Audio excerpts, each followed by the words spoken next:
लिया कि आज जो बाइबल अध्ययन रहेगा, इस बाइबल अध्ययन का शीर्षक है विश्वास के द्वारा धार्मिकता, राइचियसनेस थ्रू फेथ।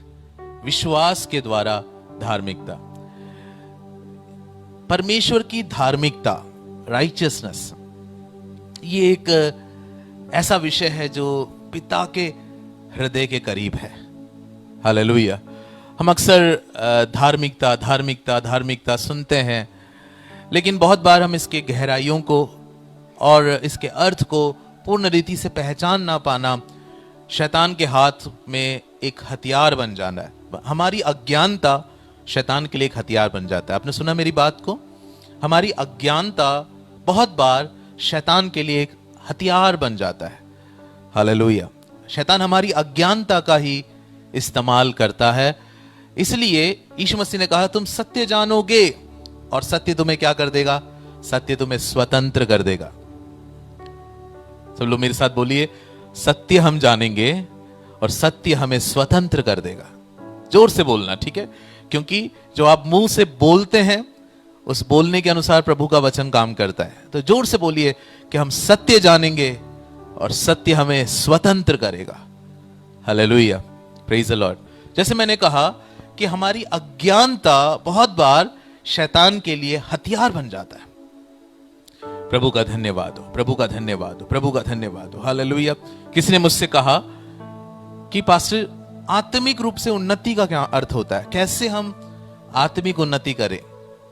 तो एक शब्द में, एक वाक्य में जो मुझे समझ आया है, जो थोड़ा बहुत समझ के अनुसार परमेश्वर के वचनों में से और प्रभु के दिए हुए प्रकाशनों में से, जीवन के अनुभव में से जो मुझे समझ आया है, आत्मिक उन्नति का अर्थ सिर्फ इतना है कि प्रभु के छुपी बातों को पहचानना, जान पाना और उस पर चल पाना। सिर्फ इतना ही है। Hallelujah, praise the Lord. और कुछ नहीं है इसका अर्थ। जब हमारे ऊपर कोई बात प्रकट हो जाता है और वो हमारी आत्मा में प्रकट हो जाता है और उसमें हम चलने लग जाते हैं, तो शैतान को डर लगने लग जाता है। हालेलुया। और ऐसा ही एक बात है परमेश्वर की धार्मिकता। ऐसी एक बात है परमेश्वर की धार्मिकता। जिस दिन हमें समझ आएगा कि धार्मिकता क्या चीज है, उसकी सामर्थ क्या है, तो शैतान हमसे डरने लग जाएगा। आप इस बात को लिख के ले लो कि शैतान आपसे डरने लग जाएगा जब आप पहचान जाएंगे कि धार्मिकता क्या है। हालेलुया। प्रभु का धन्यवाद हो, प्रभु का धन्यवाद हो, परमेश्वर की स्तुति हो, प्रभु को महिमा मिले। Hallelujah, praise the Lord. आपको पता है धार्मिकता पिता के दिल की सबसे करीब बात क्यों है? ऐसा मैंने क्यों कहा? क्योंकि यही तो देने के लिए यीशु मसीह क्रूस पर कुर्बान हुए हैं। बहुत बार हम सोचते हैं कि हमारे पापों की क्षमा के लिए यीशु मसीह क्रूस पे कुर्बान हुए। बिल्कुल सही। संसार के पापों को उठाकर हमारे पापों के लिए यीशु मसीह क्रूस पर कुर्बान हुए, हमारे पापों की क्षमा के लिए। लेकिन एक मसीही जन इस बात को जानता है, उस बात के लिए धन्यवाद देता है, लेकिन फिर से अपने आप को पापी ठहराता रहता है, फिर से अपने आप को दोषी ठहराता रहता है, फिर से पाप स्वभाव में चलता रहता है। तो यीशु मसीह के बलिदान की पूर्णता अब तक पहुंची नहीं। यीशु मसीह हमारे पापों के लिए बलिदान हुए, लेकिन उसके आगे की बात सुनिए, वो हमें परमेश्वर की धार्मिकता देने के लिए बलिदान हुए, ताकि पाप का प्रभाव हम में से हमेशा के लिए खत्म हो जाए, शैतान का अधिकार हम में से हमेशा के लिए खत्म हो जाए और परमेश्वर के स्वभाव में हम ढलते जाएं। हालेलुया। करोड़ों मसीह समुदाय जो धरती पे है, जब हम में से एक एक व्यक्ति परमेश्वर की धार्मिकता को पहचानने लगेंगे ना, तो शैतान की हालत खराब होने लग जाएगी। हालेलुया। मैं जो कह रहा हूं बिल्कुल सत्य कह रहा हूं। क्या है धार्मिकता? चलिए हम अपने विषय में आते हैं। मैं ये जो पहले ये बात कह रहा हूं, आपको तभी समझ आएगा कि मैंने ऐसा क्यों कहा। और ये एक बहुत बड़ा विषय है। मैं आज इसका सिर्फ एक परिचय के रूप में पहली बातों को कहूंगा, और प्रभु चाहेगा तो आगे आने वाले समयों में हम और गहराई से इन बातों को सीखेंगे। प्रभु का धन्यवाद हो। हालेलुया, प्रभु की स्तुति हो। तो क्या है धार्मिकता? धार्मिकता का मतलब है परमेश्वर के सामने धर्मी होना, ठीक है? इंग्लिश में कहते हैं राइचियसनेस, उसको ये कह सकते हैं right standing before God. Right standing before God, परमेश्वर के सामने धर्मी होना, right standing before God. Hallelujah. या फिर हम ये भी कह सकते हैं कि परमेश्वर के सामने ऐसा होना कि जैसा कि हमने कभी पाप किया ही ना हो। परमेश्वर के सामने ऐसा स्वीकृत होना, ऐसा स्वीकार किया जाना जैसे कि हमने कभी पाप किया ही ना हो। परमेश्वर में ऐसा देखना just as if we have never sinned. आप कहेंगे ऐसा हो सकता है? ओहो, हम तो हमेशा जाते हैं तो हमें तो एक ही फीलिंग उठता है, फीलिंग एक ही उठता है, कौन सा? मैं पापी हूं, मैं पापी हूं, मैं पापी हूं, मैं पापी हूं। यही तो हमारे अंदर उठता रहता है। और फिर हमें क्या लगता है? मैं पापी हूं इसलिए प्रभु आज मेरी प्रार्थना सुनने वाला नहीं है। मैं पापी हूं तभी तो शैतान मुझे परेशान कर रहा है। मैं पापी हूं इसलिए तो मेरे जीवन के अंदर ऐसी सब चीजें हो रहा है, ऐसी सब घटनाएं घट रही हैं। मैं पापी हूं इसलिए तो मेरे ऊपर ये बीमारी है। मैं पापी हूं इसलिए तो मेरे जीवन के अंदर उन्नति नहीं है। प्यारे मित्र, मेरे प्यारी बहन, मेरे प्यारे भाई, यीशु मसीह क्रूस पर इसलिए कुर्बान हुए कि आपके पापों को एक बार क्षमा करने के लिए ही नहीं, परंतु आपके पापों को हमेशा के लिए क्षमा करने के लिए और आपको ईश्वरीय धार्मिकता देने के लिए। परमेश्वर की वो धार्मिकता जो आपको पिता के सामने ऐसे दिलेरी के साथ खड़ा करेगा जैसे कि आपने कभी पाप किया ही ना हो। आपको परमेश्वर के सामने सही अधिकार के साथ राइट स्टैंडिंग में खड़े करने के लिए पिता ने अपने पुत्र को कुर्बान किया। हालेलुया। कितने लोगों को समझ आ रहा है? जो मैं और आप जानते हैं और अभी जो ये धार्मिकता वाली बात आ रही है, इस दोनों में अंतर है। यीशु मसीह ने क्रूस पर कुर्बानी दी, पाप क्षमा हो गए, लेकिन इस जानकारी से काफी नहीं है। इस जानकारी से हम फिर से पाप करेंगे और हम शैतान के सामने झुकते रहेंगे और हम कहते रहेंगे कि मैं बेकार हूं। हमें प्रार्थना के समय में, देखो बहुत सारे विश्वासियों के साथ क्या प्रॉब्लम होता है, मेरे साथ भी होता था, मैं इसका सबसे बड़ा शिकार था कि प्रार्थना में आते ही तेरी प्रार्थना सुनी नहीं जाएगी। मेरे पाप मुझे परेशान करते थे, मुझसे हुई गलतियां मुझे दोषी ठहराते थे। हालेलुया। मुझे ऐसा लगता था कि मैं लायक नहीं हूं। ये एक परेशानी बहुत बार शैतान हमारे साथ करता है, बहुत बार हमारे साथ करता है। लेकिन यीशु मसीह क्रूस पर इसलिए कुर्बान हुए ताकि हमें हमेशा के लिए प्रभु के पिता के सामने धार्मिकता के अंदर खड़ा कर दे। हालेलुया। कितने लोग बोल सकते हैं कि मैं जब भी पिता के सामने आता हूं, मैं यीशु मसीह की धार्मिकता में आ रहा हूं, मैं परमेश्वर की नजर में धर्मी हूं। हालेलुया। अब मैं पापी नहीं हूं, मुझ पापी नादान पर दया करने की जरूरत नहीं है, क्योंकि मेरे पापों को उसने एक बार हमेशा के लिए क्रूस पर उठा लिया है। बोले हालेलुया, प्रेज द लॉर्ड। प्रभु की स्तुति हो, प्रभु को महिमा मिले। ये बात मुझे इतना उत्साहित कर रहा है कि मैं इस बात पर ही टिके रहकर आपको सोचने में मजबूर कर रहा हूं। Praise the Lord. आइए हम वचनों में देखेंगे रोमियो 8 अध्याय और उसकी 10 आयत। रोमियो की पत्री 8 अध्याय उसकी 10 आयत से हम शुरू करेंगे। बहुत सी आयतें पढ़ेंगे, बाइबल अध्ययन है, आपके पास भी बाइबल होगा, जरूर खोलिएगा, मोबाइल में देखिए, ठीक है। रोमियो 8 अध्याय उसकी 10 आयत। यदि मसीह तुम में है तो देह पाप के कारण मरी हुई है, परंतु आत्मा धर्म के कारण जीवित है। यदि मसीह तुम में है तो देह तो पाप के कारण मरी हुई है, लेकिन आत्मा धर्म के कारण, देखो जहां धर्म लिखा हुआ है उसका अर्थ धार्मिकता है, ठीक है। देह धार्मिकता के कारण जीवित है। तो पाप हम में क्या लेकर आया? पाप हमारे अंदर मृत्यु लेकर आया। क्या लेकर आया? मृत्यु। पाप ने हमें मृत्यु में धकेल दिया। पहली मृत्यु तो परमेश्वर के साथ हमारा रिश्ता कट गया, वही सबसे बड़ी मृत्यु है। फिर हर एक क्षेत्र के अंदर मृत्यु और आगे चलकर अनंत मृत्यु। लेकिन धर्म हमारे अंदर, धार्मिकता हमारे अंदर क्या लेकर आता है? जीवन लेकर आता है। जोर से बोलिए, जीवन लेकर आता है। Hallelujah, praise the Lord. तो पाप मृत्यु को लेकर आया, तो धार्मिकता क्या लेकर आया? जीवन लेकर आया। जब आप रोमियो की पत्री में ही रहेंगे, रोमियो की पत्री पौलुस के द्वारा लिखी गई एक ऐसी पत्री है जो बहुत सी गहरी बातों को प्रकट करता है। पौलुस की पूरी थियोलॉजी आप समझना चाहते हैं तो रोमियो की पत्री उसका एक अच्छा उदाहरण है। 6:19, रोमियो 6:19 में क्या लिखा हुआ है? मैं तुम्हारी शारीरिक दुर्बलता के कारण मनुष्यों की रीति पर कहता हूँ, जैसे तुमने अपने अंगों को कुकर्म के लिए अशुद्धता और कुकर्म के दास करके सौंपा था, वैसे ही अब अपने अंगों को पवित्रता के लिए धर्म के दास करके सौंप दो। अपने अंगों को धर्म के दास करके, धार्मिकता के दास करके सौंपो।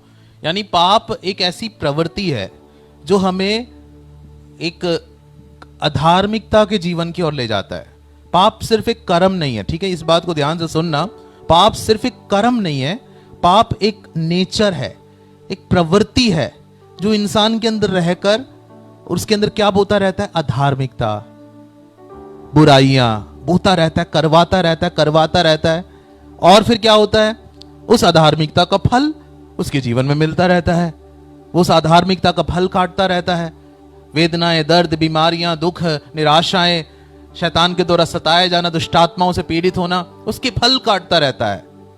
हालेलुया। अगर पाप एक ऐसी प्रवृत्ति है जो हमारे अंदर रहकर हमें अधार्मिकता और बुराइयों के अंदर, श्राप के अंदर लेकर जाता है, मेरी बात को ध्यान से सुनना, धार्मिकता भी एक नेचर है, धार्मिकता भी एक स्वभाव है, धार्मिकता भी एक प्रवृत्ति है जो हमारे अंदर रहकर हमें अनुग्रह, हमें शांति, हमें जय, हमें समृद्धि, हमें पिता की आशीषों में लेकर जाता है। कितने लोगों को समझ आया? हालेलुया। पाप मृत्यु लेकर आया, धार्मिकता जीवन लेकर आया। यानी पाप 6:19 और 7:14।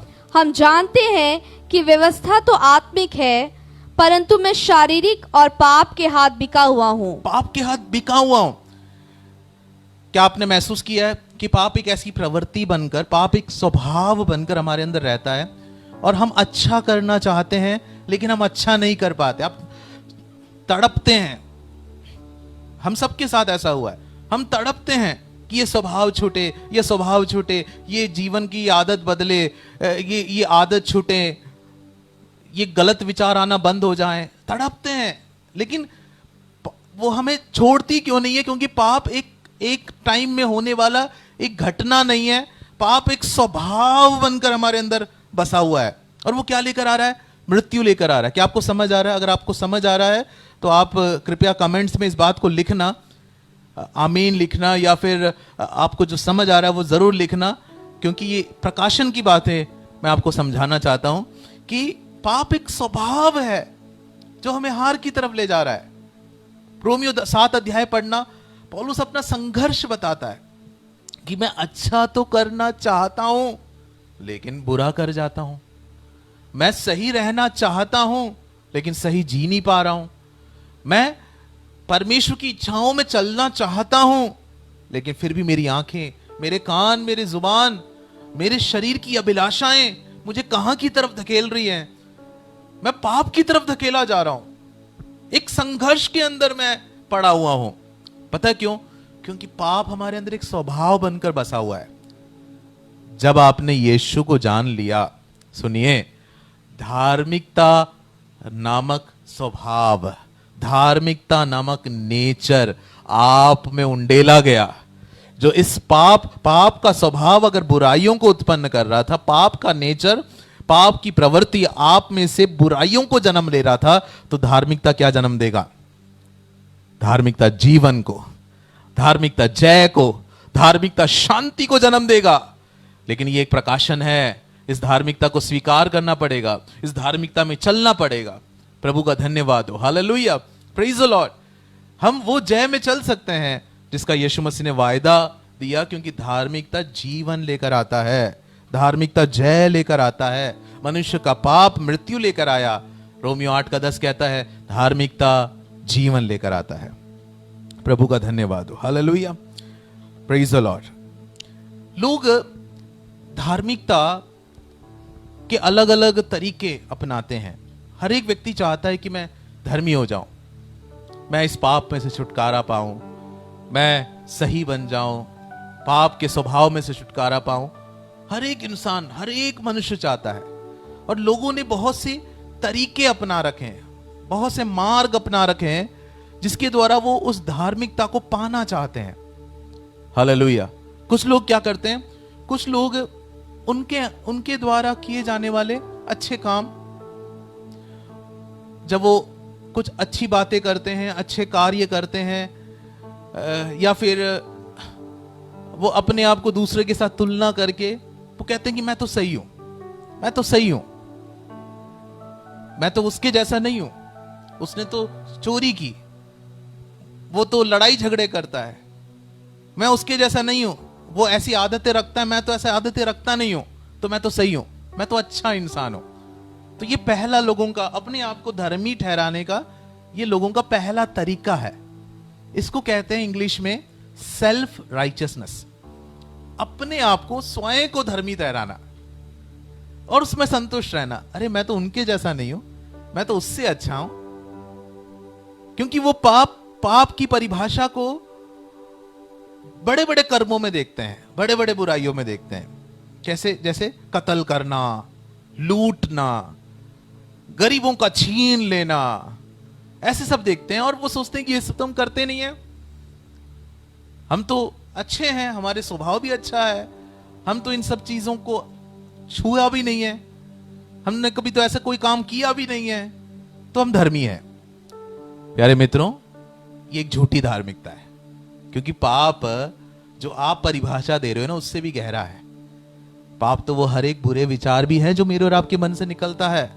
ईर्ष्या, क्रोध, विरोध, बैर भाव, झूठ, हालेलुया, व्यभिचार के विचार, लालच, स्वार्थ, ये सब भी पाप है।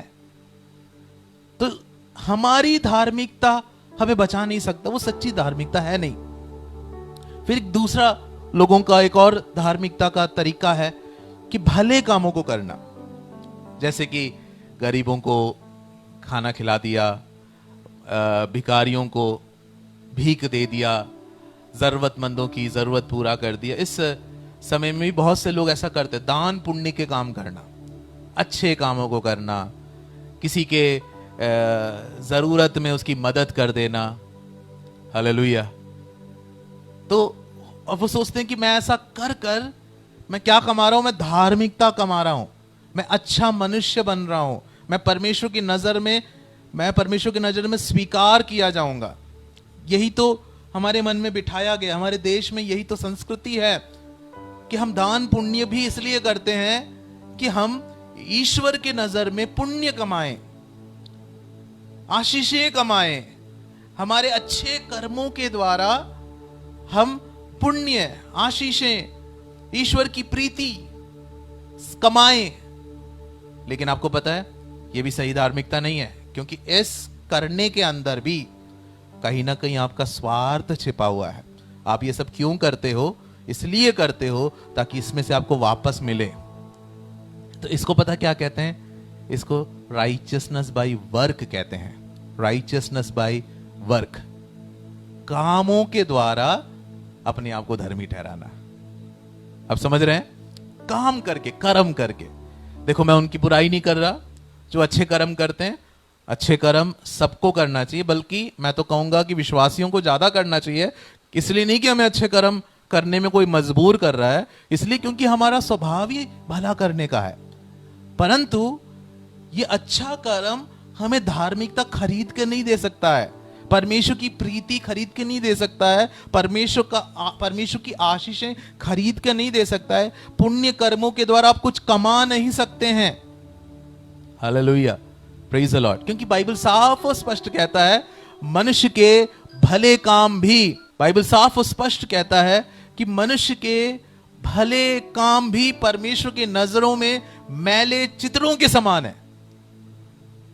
मैले चित्र। आपको पता है ये मैले चित्र शब्द किसके लिए इस्तेमाल किया गया था? कहते हैं कि कुष्ठ रोगियों के घावों के ऊपर जो पट्टियां लगाई जाती हैं, या किसी घाव, गहरे घाव के ऊपर जो पट्टियां लगाई जाती है, तो वो कई बार उसमें पस भर जाता है, उसमें खून जम जाता है, फिर उस पट्टी को खोलते हैं तो कोई भी उसको पास में नहीं रखता है। 2-4 दिन के बाद उसको खोलते हैं तो उसको फेंकते हैं। हमारे भले से भले काम भी, क्योंकि स्वार्थ मन से और कहीं ना कहीं पाप स्वभाव अंदर बैठा हो, उससे उत्पन्न होने के कारण कहीं ना कहीं हमारे भले काम भी परमेश्वर के नजर में धार्मिकता कमा नहीं सकती है। वो मैले चित्रों जैसा है। तो राइचियसनेस बाय वर्क भी फेल हो गया, है ना। कामों के द्वारा धार्मिकता भी पराजित हो गया। फिर लोगों के पास तीसरा तरीका है धर्म के द्वारा।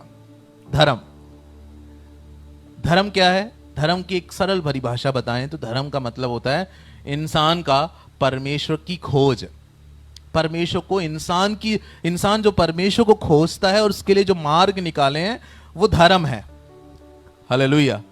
और उस धर्म के अलग अलग नाम है, दुनिया में बहुत से धर्म है। तो इस धर्म के कुछ रीति रिवाज होते हैं, ऐसा करो वैसा करो, पहाड़ चढ़ो, नदियों में डूबो, चर्च में जाओ, यहां जाओ वहां जाओ, ऐसा करो वैसा करो। इस तरह के कामों को कर कर धार्मिकता को कमाने की कोशिश। हालेलुया। क्या आप समझ रहे हैं कि कुछ नियम को बना दिया, तुम यहां जाकर ये करके आओगे, फिर उधर से वहां जाओगे, फिर इतने लोगों को खिलाओगे, फिर कुछ लोगों के लिए ऐसा करोगे, फिर रोज सुबह उठकर ये चीज पूरा करोगे, फिर शाम को ये करोगे। तो ऐसे सब तुम जीवन भर पूरा करते रहोगे तो परमेश्वर तुम्हें क्या कहेगा? तुम धर्मी हो। इसको कहते हैं कानून, व्यवस्था के द्वारा धार्मिकता। राइचियसनेस थ्रू लॉ, व्यवस्था के द्वारा धार्मिकता। हालेलुया। धार्मिक अनुष्ठानों को पूरा करके के धर्मी बनने का प्रयास। लेकिन ये तीनों जो मैंने तरीके बताए, पहला तरीका जो इंसान इस्तेमाल करता है वो ये है कि मैं तो उससे अच्छा हूं, है ना। स्वयं को धर्मी घोषित करना, सेल्फ राइचियसनेस, और उसमें संतृप्त होना कि मैं तो अपने पड़ोसी से तो अच्छा हूं, मैं तो अपने भाई से तो अच्छा हूं, मैं तो उसके जैसा नहीं हूं, है ना। स्वयं को धर्मी घोषित करते रहना, सेल्फ राइचियसनेस। दूसरा क्या है? दूसरा अच्छे कामों को करके धार्मिकता कमाने की कोशिश, कर्म करना, भूखों को खिलाना, गरीबों को की मदद करना, अच्छे कर्म, भले कर्मों को करके धार्मिकता कमाने की। और लोग हमारे बारे में कहेंगे कि देखो कितना भला आदमी है, कितना धर्मी इंसान है, कितना दान पुण्य करता है। फिर तीसरा क्या है? धर्म के नियमों का पालन कर कर, कानूनों को पालन कर कर। क्योंकि ये पब्लिक प्लेटफॉर्म है इसलिए मैं बहुत सारी बातों को नहीं बता रहा हूं, लेकिन आप और मैं भारत में रहते हैं, हम इस तीसरे तरीके से बहुत वाकिफ हैं कि इंसान क्या क्या नहीं करता है। ईश्वर की धार्मिकता कमाने के लिए वो क्या क्या नहीं करता है। उससे कोई बोलता है कि ऐसा करो वैसा करेगा, दिन में 3 बार करो तो वो भी करेगा। और उससे कोई बोलता है 3 बार भी कम है, चौथा और 5वां भी करो, वो भी करेगा। अब समझ रहे हैं धार्मिक कामों का। और कुछ कुछ जो वो कर रहा है उसमें कोई अर्थ नहीं है। किसी किसी चीज जो वो कर रहा है उससे दूसरों को वो परेशान भी कर रहा है, फिर भी वो करने में लगे रहेगा। कोई कोई बात तो वो साइंटिफिकली सोचेगा तो पता नहीं वो क्या कर रहा है, जानवरों को वगैरह, मतलब ऐसे ऐसे काम जिसका अगर आप थोड़ा दिमाग लगा के वो सोचे तो उसको समझ आएगा कि ये तो कोई व्यर्थ की बात है। लेकिन उसका विश्वास है कि ये सब कर कर मैं ईश्वर की धार्मिकता कमा लूंगा। हालेलुया। लेकिन आपको पता है ये तीनों धार्मिकता के तरीके जो मनुष्य ने खोजे हैं, ये धार्मिकता ईश्वर की ओर से नहीं है। क्यों? क्योंकि इस धार्मिकता से जीवन ही नहीं उत्पन्न हो रहा। जो सही धार्मिकता वो क्या लेकर आएगा? जीवन लेकर आएगा ना। पाप ने मृत्यु पहुंचाए, पाप मृत्यु को दिया और धार्मिकता जीवन को दिया। पहली वाली धार्मिकता जो मनुष्यों का है क्या उससे उसको जीवन मिल रहा है? क्या वो जय के जीवन में, आनंद के जीवन में, शत्रु के ऊपर जय के जीवन में जी रहा है? बिल्कुल नहीं। कामों के द्वारा, धार्मिकता से क्या वो पापों में से आजाद होकर जय में जी रहा है? बिल्कुल नहीं। तीसरा, धर्म के अनुष्ठानों के द्वारा, उसका पूरा करने के द्वारा क्या वो जय में जी रहा है? बिल्कुल नहीं, बल्कि वो और उलझता जा रहा है और फंसता जा रहा है। तो इन तीनों में जीवन देने वाला धार्मिकता नहीं है। धार्मिकता जिस जीवन का वायदा कर रहा है वो हमें मिल ही नहीं रहा। हालेलुया। हमारा देश इतना धर्म के पीछे है।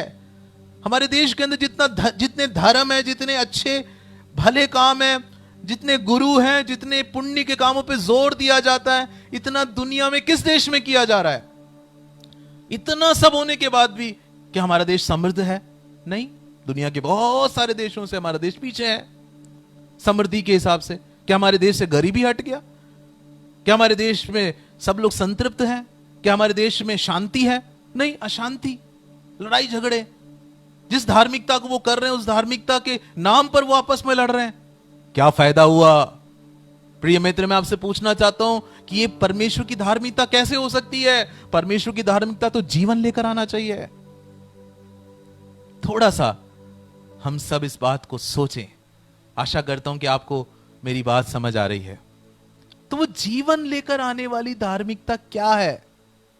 हालेलुया। यीशु मसीह ने मत्ती 5 अध्याय में एक बार शिष्यों से कहा, जब तक तुम्हारी धार्मिकता इन फरीसियों से बढ़कर ना हो, जब तक तुम्हारी धार्मिकता इन फरीसियों से बढ़कर ना हो, तब तक तुम स्वर्ग के राज्य में प्रवेश नहीं करोगे।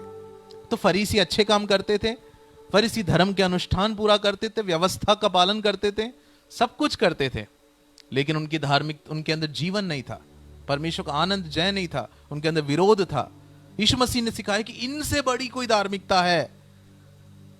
शिष्यों को शुरुआत में ये बातें समझ में नहीं आया होगा, पक्का समझ में नहीं आया होगा, क्योंकि वो उस जीवन का अनुभव ही नहीं कर पा रहे थे। लेकिन यीशु मसीह का जी उठना, यीशु मसीह का मारा जाना और जी उठना, और उसके शिष्यों को उसके आगे की जिम्मेदारियां सौंपा जाना, कलीसिया का जन्म, शिष्यों की आंखें परमेश्वर के कार्यों के विषय में खोल दिया। खास करके पौलुस जैसा प्रेरित का आना परमेश्वर की धार्मिकता को हम तक प्रकट किया। कौन सा वो धार्मिकता है जो जीवन लेकर आता है? कैसे वो धार्मिकता को स्वीकार करें जो जीवन लेकर आता है? हालेलुया, प्रभु का धन्यवाद हो। कैसे कुछ आयतों को पढ़ेंगे। यूहन्ना 1 अध्याय। आप मेरे साथ हैं, मेरे साथ बने रहिए, क्योंकि इसमें बने रहना आपके लिए आशीष का कारण रहेगा, और प्रभु की इच्छा रहे तो हम इस विषय पर आगे बढ़ते रहेंगे। यूहन्ना 1 अध्याय, उसकी पहली आयत क्या लिखा है? आदि में वचन आदि में वचन था, और वचन परमेश्वर के साथ था, वचन परमेश्वर के साथ था, और वचन परमेश्वर था। जी, वचन परमेश्वर के साथ था, वचन परमेश्वर। तो हम सब जानते हैं कि ये किसी किताब के बारे में नहीं लिखा हुआ, ये वचन जो लिखा हुआ ये बाइबल के बारे में नहीं लिखा हुआ, परमेश्वर का पुत्र यीशु मसीह के बारे में लिखा हुआ है। क्यों? क्योंकि 14वीं आयत में क्या लिखा हुआ है? आयत 14, और वचन देहधारी हुआ, वचन देहधारी हुआ, और अनुग्रह और सच्चाई से परिपूर्ण होकर, अनुग्रह और सच्चाई से परिपूर्ण होकर हमारे बीच में डेरा किया। हमारे बीच में आया। तो ये किसके बारे में लिखा हुआ है? यीशु मसीह के बारे में। सब लोग बोले यीशु मसीह के बारे में। वचन देह धारण कर कर हमारे बीच में आया। ये देह धारण किया हुआ वचन क्या लेकर आया? अनुग्रह और सच्चाई को लेकर आया, और वो यीशु मसीह के रूप में इस धरती पर अपनी महिमा को, पिता की महिमा को प्रकट करते रहे। हालेलुया, प्रभु का धन्यवाद हो। और उसके बाद क्या हुआ? उसके बाद हम जानते हैं कि यीशु मसीह क्रूस पर कुर्बान हो गए। उसका बलिदान हमारे लिए क्या लेकर आया? उसका बलिदान हमारे लिए धार्मिकता लेकर आया। उद्धार तो लेकर आया, लेकिन धार्मिकता लेकर आया। और मैं तो आपसे कहूंगा कि परमेश्वर ने पहले हमें धर्मी ठहराया, उसके बाद हमारा उद्धार किया। आपने सुना नहीं? परमेश्वर ने पहले हमें धर्मी ठहराया, उसके बाद हमें हमारा उद्धार किया। हालेलुया। अच्छा, उद्धार करने का मतलब क्या होता है? उद्धार करने का मतलब स्वीकार करना। स्वीकार आप किसको कर सकते हैं? स्वीकार आप उसको कर सकते हैं जिसके सारे पाप माफ हो चुके हैं, जो आपकी नजर में धर्मी हो चुका है। परमेश्वर ने पहले हमें धर्मी ठहराया, फिर हमारा उद्धार किया। आपको लग रहा है ये बाहर से है बाइबल से? चलो मैं आपको बाइबल में से दिखाऊंगा। रोमियो 10 अध्याय। हालेलुया। ये ऐसी बात है जिसे प्रभु ने मुझे भी सोचने में मजबूर किया। 10 अध्याय और उसकी 9 और 10 आयत पढ़िए। रोमियो 10 अध्याय और उसकी 9 और 10 आयत। कि यदि तू अपने मुंह से यीशु को प्रभु जानकर अंगीकार करे और अपने मन से विश्वास करे हाँ। कि परमेश्वर ने उसे मरे हुओं में से जिलाया, तो तू निश्चय उद्धार पाएगा। मुंह से अंगीकार करें कि यीशु मसीह प्रभु है और मन में विश्वास करे कि परमेश्वर ने उसे मरे हुए में से जिलाया, तो तू निश्चय उद्धार पाएगा। है ना? ये तो हमें सबको पता है कि हमने ऐसा ही उद्धार पाया है। लेकिन अगली आयत को देखिए, 10वीं आयत। क्योंकि धार्मिकता के लिए मन से विश्वास किया जाता है और उद्धार के लिए मुंह से अंगीकार किया जाता है। धार्मिकता के लिए मन से विश्वास किया जाता है और उद्धार के लिए मुंह से अंगीकार किया जाता है। हालेलुया। तो परमेश्वर, जब हमने मन में विश्वास किया तो हम क्या ठहराए गए? हम धर्मी ठहराए गए। और जब हमने उस बात को मुंह से अंगीकार किया तो क्या हुआ? हमारा उद्धार हो गया। आपको समझाना चाहता हूं, सुनिए। आपने यीशु मसीह पर पहले मन से विश्वास किया या मुंह से अंगीकार किया? या अंगीकार करके विश्वास किया मन से? नहीं, है ना? हमने पहले क्या किया बताइए? हमने पहले क्या किया? हमने मन में यीशु को प्रभु करके विश्वास किया। तो यहां क्या लिखा हुआ है? जब तुम मन से विश्वास करते हो तो तुम धर्मी ठहराए जाते हो, और जब तुम मुंह से अंगीकार करते हो तो तुम्हारा उद्धार हो जाता है। कितने लोगों को समझ आ रहा है? Hallelujah, praise the Lord. मैं आपसे बताना चाहता हूं कि धार्मिकता एक गहरा विषय है, लेकिन इतना आशीषमय विषय है कि हर एक मसीही व्यक्ति को यह समझना बहुत जरूरी है। हालेलुया, ये समझना बहुत जरूरी है, क्योंकि ये समझना हमें जय के जीवन में लेकर जाएगा। जय के जीवन में मेरे प्यारे भाइयों बहनों, जो आप कहते हैं ना कि मैं संघर्ष कर रहा हूं, आज वो खत्म हो जाएगा, क्योंकि धार्मिकता है वो जो खत्म कर सकता है। अब यहां लिखा गया, मैं दोबारा बताना चाहता हूं, क्योंकि मेरे को बहुत सारे नए लोग भी देख रहे हैं, विश्वासी भाई बहन भी देख रहे हैं, तो उनके लिए मैं दोबारा बताना चाहता हूं कि बाइबल कहती है रोमियो 10 अध्याय उसकी 9 और 10 आयत में कि यदि तू अपने मुंह से यीशु को प्रभु जानकर अंगीकार करे और मन में विश्वास करे तो तू निश्चय उद्धार पाएगा, क्योंकि मन से विश्वास करना धार्मिकता के लिए और मुंह से अंगीकार करना उद्धार के लिए है। तो जब हम यीशु मसीह के पास आते हैं तो हम क्या करते हैं? पहले उसे मन से विश्वास करते हैं। पहले हम विश्वास करते हैं, और जो हमने विश्वास किया उसे हम मुंह से अंगीकार करते हैं। और बाइबल कह रही है कि जब तुम मन से विश्वास कर रहे हो तुम धर्मी ठहराए गए। हालेलुया। और जब तुम मुंह से अंगीकार कर लिया तो आप उद्धार किए गए। तो पहले क्या आया? धार्मिकता आया कि उद्धार आया? पहले धार्मिकता आया।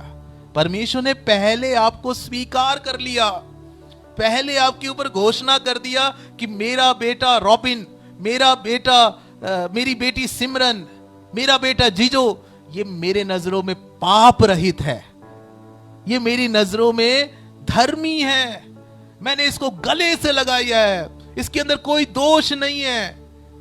हालेलुया, ये मेरा बच्चा है, इसे मैं अब पापी की नजर से नहीं देखता हूं, ये मेरा अपना है।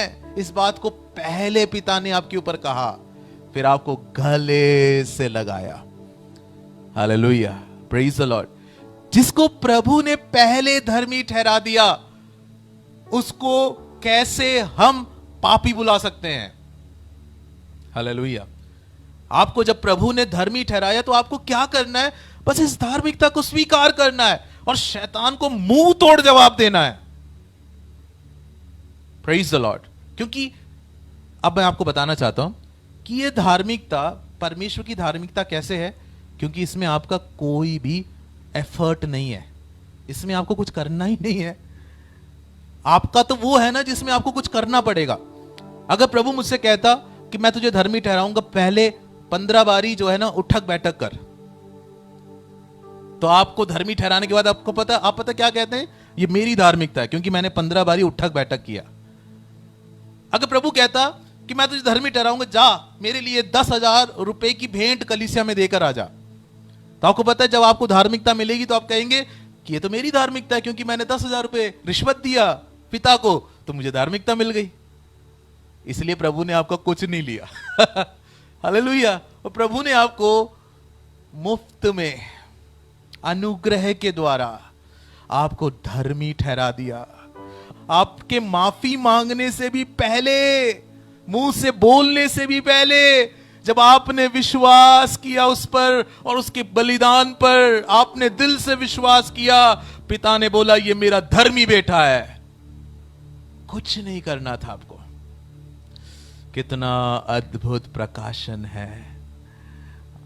फिर हम लगे हुए हैं आज भी अच्छे कर्म करके पिता को खुश करेंगे। अरे जिसने तेरा मुंह से बोलने से पहले तुझे धर्मी ठहरा दिया, बस तूने विश्वास किया, वो आज तेरा अच्छे कर्म मांग रहा है? बिल्कुल नहीं। वो आपके अच्छे कर्मों से आपको आज भी धर्मी नहीं ठहरा रहा, वो आपको धर्मी ठहरा चुका है।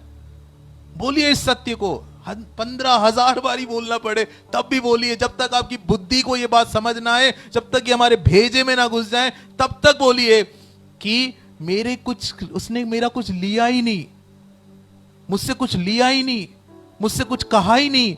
जब उसने बस मुझ पर क्रूस प्रकट किया, क्रूस का प्यार प्रकट किया, क्रूस की महिमा प्रकट की।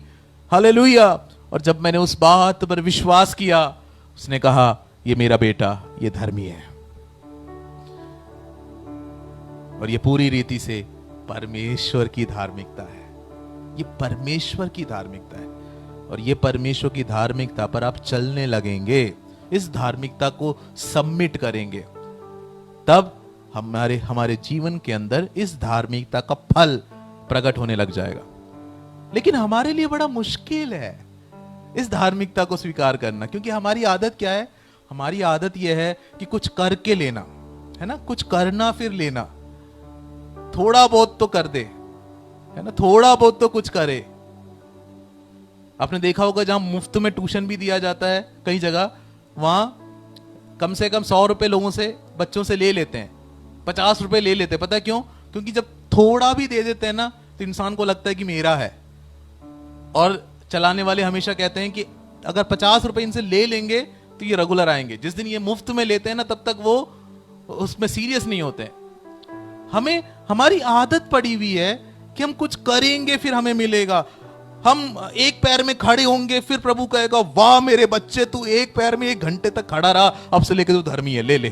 तो हमें बड़ी खुशी होती है, हमें कमाई हुई चीजों में खुशी होती है। लेकिन आज खुदा कह रहा है कि तुझे कुछ नहीं करना, तुझे दिया जा रहा है, उसमें तुझे सबमिट करना है, तुझे उसको स्वीकार करना है। Hallelujah, hallelujah. ये धर्म वाली मानसिकता से बाहर आ जाओ कि मैं जब 7 दिन उपवास रखूंगा, 21 दिन उपवास रखूंगा, 15 बारी माफी मांगूंगा, घुटनों के बल सीढ़ियां चढ़ूंगा, ये करूंगा वो करूंगा, तब जाकर पिता कहेगा कि ये मेरा बच्चा, ये इतना कष्ट उठा रहा है मेरे लिए, आज मैं इसको पाप रहित घोषणा करता हूं। क्रूस पर जो उसने किया वो काफी नहीं है क्या? कुछ आपको जोड़ना है, कुछ और जोड़ोगे आप? कुछ क्रूस से बड़ा जोड़ सकते हो कि पिता ने अपने पुत्र को इस धरती पर कुर्बान होने के लिए भेज दिया। इकलौता पुत्र परमेश्वर होकर मनुष्य रूप में आया, अपने आप को नग्न 3 किलो पे लटका दिया, मारा गया, कोड़े मारे गए, अपनी जिंदगी दे दी, अपनी जान दे दी। इससे बड़ा क्या जोड़ने के लिए आपके पास है? हालेलुया। परमेश्वर को जानने के बाद भी अगर हम कर्मों की धार्मिकता में फंसे रहेंगे, हम धर्म की धार्मिकता में फंसे रहेंगे, तो हम अज्ञानी हैं। कुछ नहीं चाहिए। We just need to submit to what he is giving through grace. हमें बस सबमिट करना है जो वो मुफ्त में दे रहा है। इस धार्मिकता के खिलाफ कभी कोई चर्च, कोई व्यक्ति, कोई धार्मिक गुरु आपको सिखाएं तो वो सही नहीं सिखा रहे हैं, वो गलत सिखा रहे हैं। यीशु मसीह की धार्मिकता मेरी बाइबल के अनुसार अनुग्रह से मिला है, मुफ्त में मिला है। क्या आपको मैं और आयतें दिखाऊं? रोमियो 10 अध्याय और उसकी 2 और 3 आयत। क्योंकि मैं उनकी गवाही देता हूँ कि उनको परमेश्वर के लिए धुन रहती है, परंतु बुद्धिमानों के साथ नहीं। बुद्धिमानी के साथ नहीं, क्योंकि वे परमेश्वर की धार्मिकता से अनजान होकर और अपनी धार्मिकता स्थापित करने का यत्न करके परमेश्वर की धार्मिकता के अधीन ना हुए। सुन रहे हो? रोमियो 10 अध्याय उसकी 2 और 3 आयत पढ़वाया मैंने। यहूदियों के बारे में बात चल रही है कि उनको परमेश्वर के लिए धुन रहता है। अब ये सिर्फ यहूदियों के लिए नहीं, कई लोगों को परमेश्वर के लिए धुन रहता है कि मैं प्रभु से ये पाऊंगा, मैं प्रभु से ये मांगूंगा, प्रभु से ये स्वीकार करूंगा, मैं इतने दिन उपवास रखूंगा, धुन रहता है। और पौलुस कहता है अच्छी बात है, परमेश्वर के लिए धुन होना अच्छी बात है, लेकिन 3 आयत में बुद्धिमानी के साथ वो नहीं कर रहे। क्यों? क्योंकि वो जो ये सब कर रहे हैं वो उसके लिए कर रहे हैं जो पहले से ही मुफ्त में दिया जा रहा है। हालेलुया। 3 आयत इस बात को कहता है, क्योंकि वे परमेश्वर की धार्मिकता से अनजान होकर और अपनी धार्मिकता स्थापित करने का यत्न करके परमेश्वर की धार्मिकता के अधीन ना हुए। परमेश्वर की धार्मिकता के अधीन ना हुए। वो अपनी धार्मिकता स्थापित करने की यत्न में कानून और व्यवस्थाओं पे चल रहे हैं। परमेश्वर की धार्मिकता का बस उनको अधीन होना था, क्रूस की कुर्बानी का सिर्फ अधीन होना था। हालेलुया। कई लोग कहते हैं कि हमें ना प्रभु से कुछ मिलने के लिए पहले प्रभु को प्रसन्न करना पड़ेगा। अरे जो इतना प्रसन्न हो गया कि आपको धर्मी ठहरा दिया, आप उसको और क्या प्रसन्न करोगे? पहले प्रभु के पास जाना है तो उसको पहले खुश करना पड़ेगा। नहीं, ये गलत है। ये वचन की शिक्षा नहीं है। अब आप कुछ करके उससे कुछ कमा नहीं सकते, क्योंकि उसने आपको दे दिया। एक राजा अपने बेटे को बुलाकर कहता है ये सारा साम्राज्य तेरा है क्योंकि तू मेरा बच्चा है। अब क्या वो बेटा ये कहेगा, नहीं पापा, पहले मैं जाकर बहुत सारे दुश्मनों को मारूंगा, उसके बाद फिर मैं कहूंगा कि आपसे मिला है मुझे? नहीं, आपको कुछ भी नहीं करना है। आप राजा के बच्चे हैं। राजा ने आप पर प्रसन्नता जाहिर कर दिया है कि अपने बेटे को कुर्बान कर दिया और कहा कि तू अब मेरा बेटा है, मैंने तुझे स्वीकार कर लिया है। हमें अपनी धार्मिकता में कुछ जोड़ने की जरूरत नहीं है। हमें उस धार्मिकता जो पिता ने दिया उसको स्वीकार करने की जरूरत है और ये पहचानने की जरूरत है कि हम ठुकराए हुए नहीं, हमने जो उस पर विश्वास किया और उसको स्वीकार किया है, हम उसकी संतान हैं। हम जब भी उसके पास आते हैं उसका हृदय हमसे आनंदित है। हालेलुया। जब भी हम उसके पास आते हैं हम उसकी प्रसन्नता को कमा नहीं सकते हैं। अब वो कुछ और कर आपको उसे ज्यादा खुश करने की जरूरत नहीं है। वो हमसे खुश हैं क्योंकि आप उसके बच्चे हो गए उद्धार पाने के द्वारा। हालेलुया। मैं आपसे चाहूंगा कि आप इस प्रचार का दूसरा भाग भी जरूर सुनना, क्योंकि वो बातें और जुड़ेंगे तो ये वचन की सेवा पूर्ण हो जाएगी। हालेलुया। तो सबसे पहली चीज, कुछ भी ऐसा मत करो कि उसकी प्रसन्नता कमाने की कोशिश हो। कुछ भी ऐसा मत करो कि प्रभु की आशीषें कमाने की कोशिश हो। प्रभु की आशीषें उन सब पर है जो प्रभु की धार्मिकता के अधीन हो जाते हैं। His favor rest upon you. Hallelujah. प्रभु का धन्यवाद हो। 1 कुरिन्थियों 1 अध्याय उसकी 30 आयत। 1 कुरिन्थियों 1 अध्याय उसकी 30 आयत। परंतु उसी की ओर से तुम मसीह यीशु में हो, जो परमेश्वर की ओर से हमारे लिए ज्ञान ठहरा, हाँ, अर्थात धर्म और पवित्रता और छुटकारा। परमेश्वर की, तुम यीशु मसीह के में हो जो हमारे लिए धार्मिकता, धर्म जो लिखा है ना वो सही में धार्मिकता है, वो हमारे लिए धार्मिकता ठहरा। तो अभी जिस धार्मिकता को हम एंजॉय कर रहे हैं ना, प्रभु का फेवर, जब उसके पास आते तो वो कहता है कि तुम मेरे बच्चे हो। वो हमें ऐसा गले लगाता है जैसे हमने कोई गलती की नहीं। वो हमसे प्यार करता है, वो हमें स्वीकार करता है, वो हमारे ऊपर अपनी आशीषों को कहता है। पता है किसके वजह से? यीशु मसीह के वजह से। ये मेरी धार्मिकता नहीं है, मैं यीशु में छुपकर उसके पास आता हूं। Hallelujah, praise the Lord. इसलिए शैतान को अपने ऊपर दोष लगाने का अवसर मत दो। और चलेंगे, मैं अपने वचनों को समाप्ति की ओर ले जा रहा हूं। Hallelujah, praise the Lord. परमेश्वर की धार्मिकता को पहचानना, हमारी जो ये परिश्रम है ना, प्रभु के नजर में, परमेश्वर के नजर में वैल्यू कमाना, कुछ अच्छा बनना, वो सब खत्म कर देता है। It no finishes our quest for acceptance, for value। ये जो हमारे कोशिशें रहती है ना कि प्रभु मुझे स्वीकार करे, प्रभु मुझे स्वीकार करे, मैं और क्या करूं, प्रभु मुझे स्वीकार करे, ये सब खत्म हो जाता है। हालेलुया। क्यों? क्योंकि ये सबके बगैर उसने आपको वैल्यू दे दिया है। आप उसके नजर में वैल्यूबल हो, आप उसके नजर में स्वीकृत हो, आप उसके नजर में प्रेशियस हो, आप उसके लिए कीमती हो, आपके अच्छे कर्मों से नहीं परंतु यीशु मसीह के धार्मिकता के द्वारा। Hallelujah. Praise the Lord, praise the Lord, praise the Lord. Romeo 4 अध्याय और उसकी 21 पद में आ जाएंगे। और निश्चय जाना कि जिस बात की उसने प्रतिज्ञा की है वह उसे पूरा करने में भी समर्थ है। इस कारण और ना अविश्वासी होकर परमेश्वर की प्रतिज्ञा पर संदेह किया, पर विश्वास में दृढ़ होकर परमेश्वर की महिमा की। और निश्चय जाना कि जिस बात की उसने प्रतिज्ञा की है वे उसे पूरा करने में भी समर्थ है। उसने निश्चय जाना कि जिसने प्रतिज्ञा की उसे पूरा करने के लिए समर्थ है। उसने प्रभु पे विश्वास किया। किसके बारे में लिखा हुआ है? अब्राहम के बारे में। अब्राहम ने विश्वास किया और 22 आयत क्या कहता है? इस कारण ये उसके लिए धार्मिकता गिना गया। हाँ जी, अब्राहम व्यवस्था से पहले जीवित व्यक्ति था, उसने विश्वास के द्वारा धार्मिकता हासिल की। और हम जिस धार्मिकता की बात कर रहे हैं वो कर्मों का धार्मिकता नहीं है, वो धर्म का धार्मिकता नहीं है, वो खुद की धार्मिकता नहीं है। उस धार्मिकता नाम है विश्वास की धार्मिकता। Righteousness by faith. उसने विश्वास किया, प्रभु ने उसको धर्मी ठहराया। यीशु मसीह पर, उसके बलिदान पर, उसकी कुर्बानी की गहराई पर विश्वास करो और आप धर्मी ठहराए जाएंगे। प्रभु का धन्यवाद हो। Hallelujah, hallelujah. गलातियों 2 अध्याय और उसकी 15 आयत पे आ जाएंगे। गलातियों की पत्री 2 अध्याय और उसकी 15 आयत। हम तो जन्म से यहूदी हैं, हाँ। और पापी अन्य जातियों में से नहीं। ठीक है, पढ़ते तो रहिए। भी ये जानकर कि मनुष्य व्यवस्था के कामों से नहीं पर केवल यीशु मसीह पर विश्वास करने के द्वारा धर्मी ठहरता है। मनुष्य व्यवस्था के कामों से नहीं, केवल यीशु मसीह पर विश्वास करने के द्वारा धर्मी ठहराया जाता है।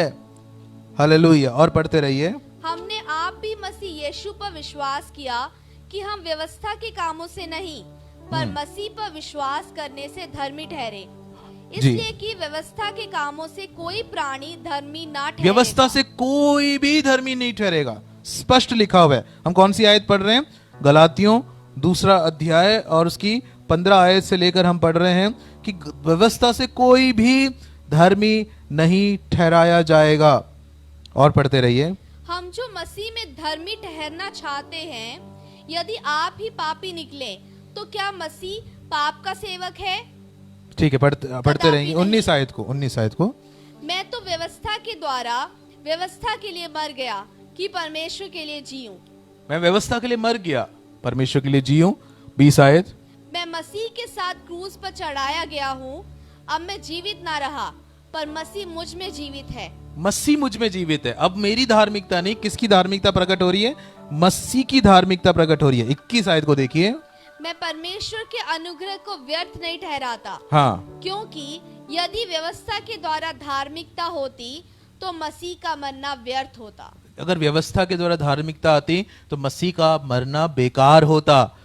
हमें जो धार्मिकता मिली है वो व्यवस्था के द्वारा नहीं, यीशु मसीह पर विश्वास के द्वारा। आज इस बेसिक बात को, इस मूलभूत बात को मैं समझाकर यहाँ समाप्त कर रहा हूँ कि हमारी धार्मिकता विश्वास की धार्मिकता है। किस बात पे विश्वास करना? कि यीशु मसीह का मारा जाना सिर्फ मुझे पापों से उद्धार देने के लिए ही नहीं था, बल्कि हमेशा के लिए मुझे धर्मी ठहराने के लिए था। इस बात पर विश्वास करना। हालेलुया। मैं परमेश्वर की नजर में हमेशा के लिए धर्मी ठहराया गया हूं। मैं पापी नहीं हूं, मैं धर्मी हूं। मैं पापी नहीं हूं, मैं धर्मी हूं। इसलिए नहीं कि मैंने कुछ किया, इसलिए कि मैंने विश्वास किया कि यीशु मसीह मेरी धार्मिकता बन गए क्रूस पर। इस मूल बात को समझिए, इसकी और गहराई और इससे क्या लाभ मसीह जीवन में होता है। पहला लाभ तो इतना आज के लिए बता रहा हूं कि पहला लाभ तो यह है कि शैतान को आप पे दोष लगाने का अधिकार नहीं है। आपको प्रभु की प्रसन्नता कमाने की जरूरत नहीं है। ये परमेश्वर की प्रसन्नता आपको मुफ्त में अनुग्रह से मिला हुआ है। Hallelujah, praise the Lord. आपको और मेहनत करने की जरूरत नहीं है, आपको कुछ और जोड़ने की जरूरत नहीं है। आपको बस इस धार्मिकता के लिए सबमिट हो जाना है। जब ये धार्मिकता के लिए आप सबमिट होने लग जाते हैं, उसके लिए आप झुकने लग जाते हैं, उसे आप स्वीकार करने लग जाते हैं, तो पाप मृत्यु को जन्म दिया, तो ये धार्मिकता जीवन को जन्म देगा। मनुष्य की धार्मिकता, कर्मों की धार्मिकता और धर्म की धार्मिकता किसी भी हालात में किसी का जीवन नहीं बदला है, उसको और पापी ठहराया है। परंतु यीशु मसीह की धार्मिकता आपकी जिंदगी को बदल देगा। आपके स्वभावों के अंदर ईश्वरीय गुणों को प्रकट करने लग जाएगा। परमेश्वर इस वचन की शिक्षा के द्वारा हम सबको आशीष दे। आप इस बाइबल अध्ययन का अगला भाग सुनना, आपको और गहराइयों से मैं परमेश्वर के वचन की शिक्षाओं में लेकर जाऊंगा, जो आपको बड़ी आजादी में चलवाएगा। आप शैतान से नहीं डरेंगे, बिल्कुल नहीं डरेंगे, बल्कि शैतान आपसे डरेगा, क्योंकि आप पर कुछ प्रकट हो गया है, कुछ आप पे प्रकट हो गया है। मेरे साथ बोलिए कि जब मैं सत्य जानूंगा, सत्य मुझे स्वतंत्र करेगा। Hallelujah, hallelujah. कई लोगों को दुष्ट आत्माओं के सामने आने से डर लगता है, कि सोचते हैं कि मेरे अंदर ना घुस जाए। भाई, तेरे अंदर धार्मिकता है। दुष्ट आत्मा सामने आते ही हमें ऐसा लगता है कि हमारे सारे पाप हमें याद आ जाते हैं, हमारे सारे पाप हमें याद आ जाते हैं कि अब ये पाप की वजह से मुझे शैतान सताएगा। कैसे सताएगा आपको? आप तो यीशु मसीह में धर्मी गिने गए हैं। आप उस धार्मिकता पे विश्वास करो, उसे जानो और विश्वास करो, जानो और विश्वास करो। हालेलुया। इस धार्मिकता में सदा जियो। प्रभु का अनुग्रह आपके साथ बना रहेगा। प्रभु इन वचनों के द्वारा आपको, मुझको, सुनने वाले हर एक व्यक्ति को आशीषित करे। प्रभु को महिमा मिले। हम प्रार्थना करने के साथ साथ एक समर्पण में जाएंगे, और वो एक धन्यवाद होगा प्रभु के प्रति कि प्यारे पिता, तूने क्या किया क्रूस पर, कि अपने बेटे को कुर्बान किया मुझे पापों से छुड़ाने के लिए। जब आपको ये समझ आता है कि मेरा कुछ लिए बगैर उसने मुझे कुछ मुफ्त में दे दिया और मुझे अपनी संतान बना दिया, मुझे हमेशा के कर्जे से उतार दिया, मेरे ऊपर जो हमेशा का कर्जा पड़ा हुआ था, इस कर्जे से उसने मुझे आजाद कर दिया। ये सत्य जब आप पर प्रकट होता है तो आपका हृदय धन्यवाद से भर जाता है। When this truth dawns on us, when we understand this truth, that without taking anything from me, He has declared me righteous through the sacrifice of His precious Son, that fills us with gratitude and thanksgiving. प्रभु के प्यार के द्वारा जो धार्मिकता मुझे मिली है, ये मेरे अंदर धन्यवाद उत्पन्न करेगा। अगर आपने इस पूरे प्रचार को नहीं सुना, मैं आप सबसे आग्रह करूंगा कि आप फिर से इस पूरे संदेश को सुनना। आइए हम धन्यवाद दे पिता को। हालेलुया। यीशु मसीह तेरे चरणों में झुके आसमां और महिमा गाए ज़मीन। यीशु मसीह तेरे जैसा है कोई। अब आप गा रहे हैं तो समझ के गाएंगे। तेरे चरणों में झुके आसमां और महिमा गाए ज़मीन। हम गाए हो सेना, तू राजाओं का है राजा। तेरी महिमा धन्यवाद के साथ गाना, झूमते हुए गाना, आनंद से भर के गाना। तू है प्रभु हमारा खुदा। हम गाए हो सेना, तू राजाओं का है राजा। तेरी महिमा होवे सदा। तू है प्रभु, तू मेरा खुदा। तू है प्रभु हमारा खुदा। धन्यवाद के साथ स्तुति गाऊंगा, है यीशु मेरे खुदा। उपकार तेरे हैं बेशुमार, कोटि कोटि स्तुति धन्यवाद। एक और बार धन्यवाद उसके अनुग्रह के द्वारा मिली हुई उस धार्मिकता के लिए, क्रूस के प्यार के द्वारा मिले हुए उस धार्मिकता के लिए पिता को धन्यवाद दीजिए। उपकार तेरे हैं बेशुमार, कोटि कोटि स्तुति धन्यवाद। बोलेंगे योग्यता से बढ़कर दिया, योग्यता से बढ़ के दिया है, अपनी दया से तूने मुझे। योग्यता क्या से योग्य थे? बढ़ कर कुछ और जोड़ सकते हैं उसके आशीषों में, अपनी उसकी भलाइयों में कुछ जोड़ सकते हैं आप? से तूने सब कुछ मुफ्त में अनुग्रह के द्वारा मिला है। मांगने से ज्यादा मिला मुझे, आभारी हूँ प्रभु मैं। मांगने से ज्यादा मिला मुझे, आभारी हूँ प्रभु मैं। एक एक व्यक्ति मिलकर गाएंगे धन्यवाद के साथ। धन्यवाद के साथ स्तुति गाऊंगा, है यीशु मेरे खुदा। उपकार तेरे हैं बेशुमार, कोटि कोटि स्तुति धन्यवाद। कोटि कोटि स्तुति धन्यवाद। कोटि कोटि स्तुति धन्यवाद। परमेश्वर पिता मन तो नहीं कर रहा कि आपके उस अद्भुत धार्मिकता की कथा सुनकर आपको धन्यवाद देना छोड़ दें प्रभु।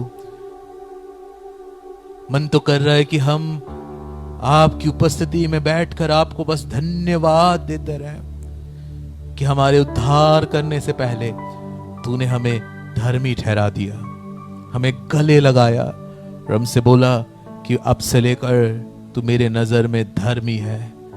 मैं तुझे ऐसा देखता हूं जैसे मैं यीशु को देखता हूं। मैं तुझे ऐसा स्वीकार कर रहा हूं जैसा मैं अपने पुत्र यीशु को स्वीकार कर रहा हूं। मैंने कुछ जोड़ा नहीं, मुझे कुछ करना नहीं पड़ा, मुझे कोई मेहनत नहीं करनी पड़ी। हालेलुया। मुझे कुछ भी और देना नहीं पड़ा। परमेश्वर अपने अनुग्रह में तूने इतनी बड़ी आशीष मुझको दे दिया। मैं कितना ना समझ हूं प्रभु, जब मैं धरती की छोटी छोटी बातों के लिए तुझ पर शिकायत करता हूं और इतनी बड़ी आशीष जो तूने मुझे दिया है इसे समझने के लिए मेरी आंखें बंद पड़ी है प्रभु। इससे बड़ा दान क्या हो सकता है कि जिस पाप की गुलामी में मैं अपने जन्म से लेकर था प्रभु, मैं सताया जा रहा था, मैं दबाया जा रहा था। मेरी माफी मांगना फिर से मुझे थोड़ी देर में दोषी ठहराता था। उस जाल से तूने मुझे हमेशा के लिए आजाद कर दिया और मेरे ऊपर अपनी धार्मिकता का ठप्पा लगाया परमेश्वर, और कहा कि जा तू मेरी धार्मिकता से भरपूर होकर मेरी धार्मिकता में जी। अब इस धार्मिकता में जीना कैसे है, आगे के अध्ययनों में मुझे और अधिक समझाइए। मेरे आधी बंद आंखों को पूरी रीति से खोल, ताकि मैं तेरे वचन के सत्यों को जानकर इस धरती पर वैसा जीऊं जैसा मुझसे आप अपेक्षा करते हैं। प्रभु, मैं आपको पूरे हृदय से धन्यवाद देता हूं। सुनने वाले हर एक भाई बहनों पर आपकी आशीष कहता हूं, आपकी बड़ी दया कहता हूं, आपकी करुणा कहता हूं। सब पर आपकी आशीष और करुणा हमेशा हमेशा बनी रहे। प्रभु तेरा धन्यवाद। शैतान के बहुत से बंधन इसी समय टूटने पाए। मन के ऊपर, जीवन के ऊपर शैतान के हर एक बंधन टूटने पाए। पाप का अधिकार टूटने पाए, पाप के अधिकार टूटने पाए, यीशु मसीह की आजादी प्रकट होने पाए। धन्यवाद देते हैं, आपने हमारे इस प्रार्थना को सुन लिया। यीशु मसीह के नाम से मिलके मांगते हैं, आमीन, आमीन। प्रभु को महिमा मिले। परमेश्वर की इच्छा रहे तो आगे के अध्ययनों के अंदर मैं आपको इस धार्मिकता के अंदर कैसे जीना है, ये धार्मिकता लाने वाली अद्भुत स्वतंत्रता, अद्भुत आशीषें, इनको वचनों में से और अधिक समझाना चाहूंगा, जैसे जैसे पवित्र आत्मा सहायता करे। अगर आपने आज के इस पूरे संदेश को नहीं सुना, फिर से मेरा हृदय से आपसे अनुरोध है कि ये संदेश पूरा सुनना, शुरू से लेकर सुनना, और जो आपने सुना है उसको अपने ऊपर डिक्लेयर करना, कुछ जोड़कर नहीं। उसके अनुग्रह में आप धर्मी बन गए, और अब आपको कुछ जोड़ना नहीं है, कुछ करना नहीं है। प्रभु आपको बहुत आशीष दे। वचन का ये सत्य आपको आनंद में लेकर चले, धन्यवादी हृदय में लेकर चले। हालेलुया। ये बात समझना कि उसने मुझे पहले धर्मी ठहराया, फिर मेरे पाप क्षमा किए। हालेलुया। पहले मुझे धर्मी ठहराया, फिर मेरा उद्धार किया। पहले मुझे स्वीकार किया उसकी धार्मिकता में। ये आपकी खोज जो थी स्वीकृति की, ये खत्म कर देने पाए। प्रभु का धन्यवाद हो। आप सब पर प्रभु की आशीष हो। प्रभु की